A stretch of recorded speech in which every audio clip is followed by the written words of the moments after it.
Yo, what's good, YouTube? It's your boy Up Next. Now I'm gonna come back with another video. Hey man, say man, look, the Lakers play chess, not checkers. Shout out to Daniel Lee, Daniel Lai. We about to hop straight into it though, y'all. Let's get it. Let's go. Confusing at times, but we'll watch film and be ready. The Lakers survived a physical Game 2 with a fantastic game plan by JJ Redick, along with some very high IQ plays from the Lakers. Of course, having Luka Doncic drop a triple-double made a big difference, but it was the Lakers' evolving defense throughout the night that confused Anthony Edwards and some great instinctual plays that has this series tied at 1 game apiece. But before we get to that, if there's one feeling I can recreate from childhood, it's the anticipation of opening up cards. Today's video is sponsored by Arena Club Interest. Back in my day, slab pat. So this guy could have 20 points, but that's only if they're big man. Oh man, what is this, man? Back threes because the Lakers had given Edwards too much space to drive. Even though they had multiple guys surrounding him, they were not good at the point of attack, and Edwards had created wide open 3 after 3. Because the Lakers don't have a great defensive personnel, a lot of people weren't sure if they could slow the Timberwolves down, but JJ Redick had an answer. In Game 2, Redick's entire game plan revolved around making sure Anthony Edwards couldn't get downhill. On this one, Ant's trying to come off a screen, and Reeves top blocks so he tries to go around. LeBron picks him up, and on the pick and roll, Ant gets trapped, and Conley takes his pull-up 3 over the taller Jackson Hayes. On the very next possession, Ant tries that pick and roll again, and he gets blitzed. While that pump fake works, Hayes' length helps him block that shot. So now knowing that he's gonna see a blitz, the Wolves make their first adjustment. Gobert fakes the pick and roll by moving down into the paint, so it's now a one-on-one for Edwards, and he draws free throws. Now Hayes ended up picking up his second foul, so he's gotta go to the bench. With a smaller lineup, the Lakers switch the ball screen and then cover the gaps. Notice how LeBron and Luka come really high off their guy. If you notice, DiVincenzo had also tried to move to get Luka out of there, but LeBron tells him to stay. And for this reason, Ant thinks that this is a zone, but LeBron just wants Luka there so Ant can't drive in that gap.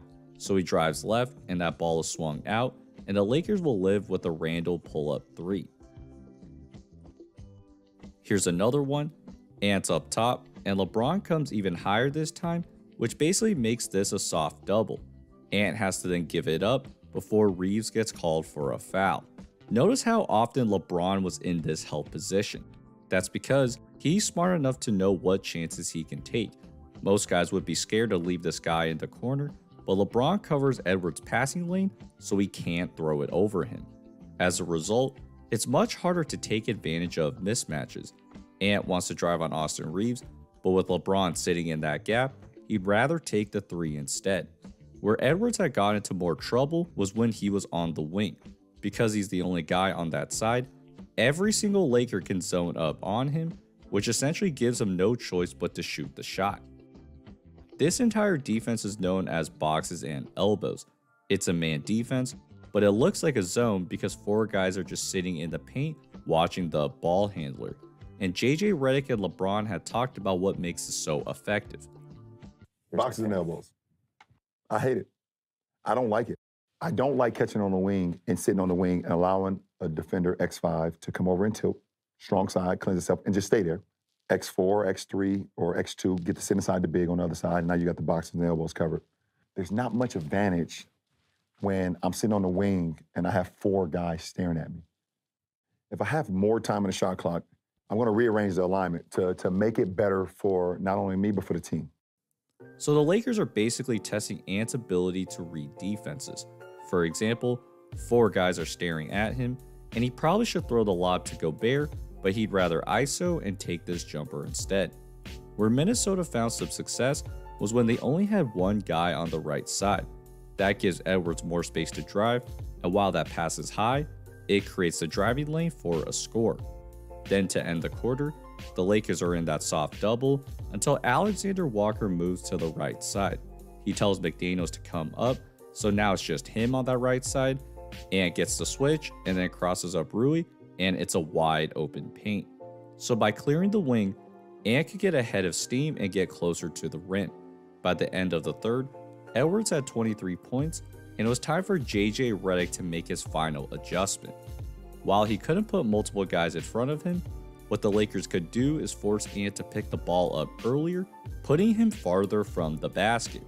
With 4 minutes to go, Edwards has a great matchup with Rui, but LeBron jabs, so he backs it out, then tries again. LeBron jabs, which prompts the pass, and Luka is there to contest the shot.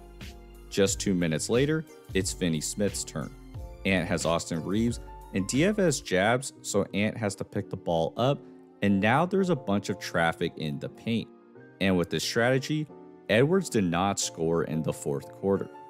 This sort of preparation is really what makes the difference between JJ and Darvin Ham, and allows you to sniff out plays much faster. In Game 1, the Wolves had killed the Lakers with this play, where DiVincenzo came off the screen and then he drove and kicked it for a wide open 3.